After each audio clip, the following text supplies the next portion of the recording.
بسم اللہ الرحمن الرحیم۔ شروع اللہ کے نام سے جو بڑا مہربان اور نہایت رحم والا ہے۔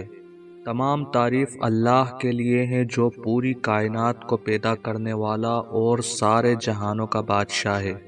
جیسا کہ آپ سبھی جانتے ہیں آج شب بارات ہے اور آج کی اس ویڈیو میں ہم بات کریں گے کہ شب بارات میں کیا کام کرنا چاہیے۔ آج میں آپ کو بتاؤں گا شب برات میں وہ 6 کام جو شب برات میں کرنے چاہیے۔ اللہ تعالیٰ نے انسان کے لیے جو نعمتیں پیدا کی ہیں ان میں سے ایک نعمت رات ہے، اور یہ وہ وقت ہے جس میں ساری دنیا دن بھر کی تھکان کے بعد اپنے دل، دماغ اور جسم کو نیند کے ذریعے سکون دے رہی ہوتی ہے اور اگلے دن کے لیے پھر سے چارج اور ریفریش ہو رہی ہوتی ہے۔ لیکن ان راتوں میں کچھ راتیں ایسی بھی ہیں جن کی اہمیت اور فضیلت دوسری راتوں کے مقابلے بہت زیادہ ہے، اور ان راتوں میں شب بارات اور لیلۃ القدر بھی ہے۔ ان راتوں میں عبادت کرنے والا اللہ کا قرب حاصل کرتا ہے اور اپنے اعمال نامے میں نیکیاں جمع کرواتا ہے اور جنت کا طلبکار ہوتا ہے۔ تو ایسی بابرکت والی رات میں جب ہم نیکی کرتے ہیں تو ثواب کئی گنا ملتا ہے، اور اگر گناہ کرتے ہیں تو اس کی نحوست بھی کئی گنا بڑھ جاتی ہے۔ اسی لیے آج ہم شب بارات کے بارے میں کچھ باتیں بیان کریں گے جس سے آپ کو پتہ چلے گا کہ اس رات میں ہمیں کیا کرنا چاہیے اور کیا نہیں کرنا چاہیے۔ آئیے پہلے اس بات پر غور کرتے ہیں کہ شب قدر اور شب بارات میں کیا فرق ہے۔ شب بارات گناہوں سے بری ہونے کی رات ہے۔ اس رات میں عبادت کرنے والے کے گناہ معاف کر دیے جاتے ہیں اور بندہ گناہوں سے بری ہو جاتا ہے۔ اور شب قدر یہ رات عام طور سے رمضان میں ہوتی ہے۔ اس رات میں عبادت کرنے والے کی قدر اللہ کے یہاں بہت زیادہ ہے، اور بندے کا اللہ کے یہاں پروموشن ہو جاتا ہے اور وہ اللہ کے اور زیادہ قریب ہو جاتا ہے۔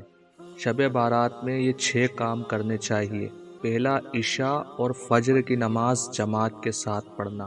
سب سے پہلا کام یہ ہے کہ رات میں جاگے یا نہ جاگے، لیکن کم سے کم عشاء اور فجر کی نماز جماعت کے ساتھ ضرور پڑھے۔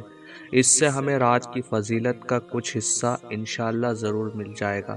لیکن اگر رات بھر جاگے اور خوب نفل نمازیں پڑھی، لیکن جب فرض ادا کرنے کا وقت آیا تو سو گئے تو یہ بہت ہی محرومی کی بات ہے۔ دوسرا، گناہوں سے بچنا۔ ایک بات ہمیشہ یاد رکھنی چاہیے کہ بھلے عبادت اور نیکیاں کم کرے لیکن گناہ نہ کرے۔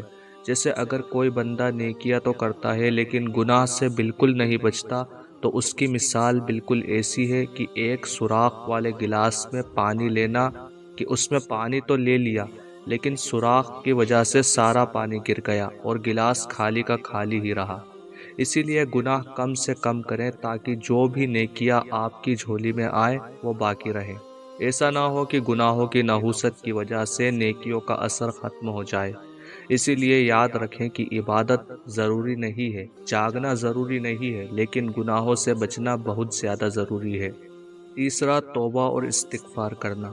اس رات میں اپنے تمام گناہوں کی معافی مانگے اور رو رو کر اللہ سے توبہ کرے۔ کیا معلوم کہ یہ کس کی آخری شب بارات ہو، تو اس سے پہلے کہ اللہ سے ملاقات ہو اپنے گناہوں سے توبہ کر لے۔ چوتھا، تمام مسلمانوں اور اپنے لیے دعا کرنا۔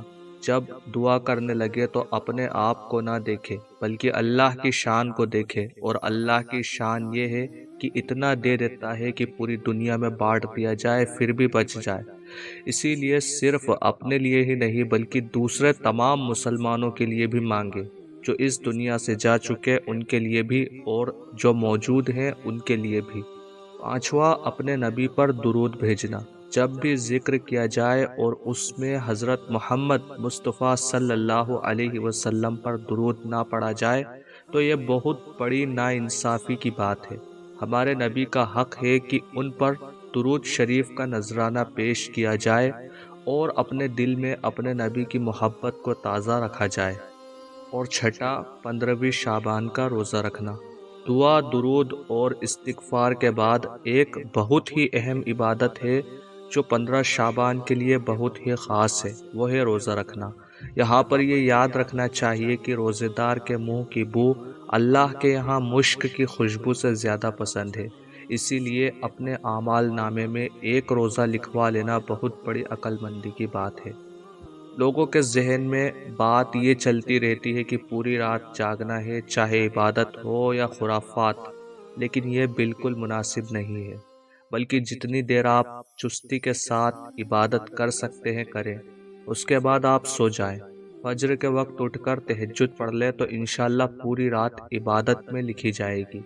لیکن اگر آپ پوری رات جاگتے رہے اور عبادت تو کم ہوئی لیکن چائے، ناشتے اور دنیاوی باتیں زیادہ ہوئیں، تو یاد رکھیے مسجد اللہ کا گھر ہے اور اس کے اندر انتہائی ادب اور احترام کے ساتھ رہنا ضروری ہے۔ اگر مسجد میں بھی ہم سیریس نہ ہو سکے تو کہاں جا کر ہوں گے؟ اسی لیے پوری دلچسپی کے ساتھ عبادت میں مشغول ہو جائیے۔ بہت سے لوگوں کے ذہن میں یہ سوال ہوتا ہے کہ کیا اس رات کے لیے کوئی خاص نماز ہے؟ تو جان لیجئے کہ اس رات میں کوئی خاص نماز نہیں ہے۔ بہتر ہے کہ اپنی چھوٹی ہوئی نمازوں کی قضا کر لیں، جس سے ان نمازوں کے چھوٹنے کا بوجھ جو سر پر ہے وہ اتر جائے۔ لیکن اگر نفل نماز پڑھنا چاہتے ہیں تو صلاۃ التسبیح نماز پڑھ لیں، اور اس کے علاوہ 2 رکعات کر کے جتنے بھی نفل پڑھنا چاہیں پڑھ سکتے ہیں۔ قرآن کی تلاوت، تسبیح، دین کی وہ بات جو پہلے سے پتہ نہیں تھی وہ سیکھ سکتے ہیں۔ نفلی نمازیں جماعت کے ساتھ نہیں بلکہ یہ الگ الگ ہی پڑھی جاتی ہیں، اور یہ جہاں تک ہو سکے لوگوں سے چھپ کر ہی کی جاتی ہے۔ اسی لیے اگر آپ اپنے گھر میں رہ کر ہی اس رات عبادت کر سکے تو اس سے بڑھ کر اور کوئی بات نہیں، کیونکہ بندہ اپنی عبادت کو صرف اللہ کو دکھائے، دوسرے بندوں کو نہیں۔ اللہ ہمیں اپنا سچا بندہ بنائے اور ایمان کی حالت میں اپنے پاس بلائے۔ آمین۔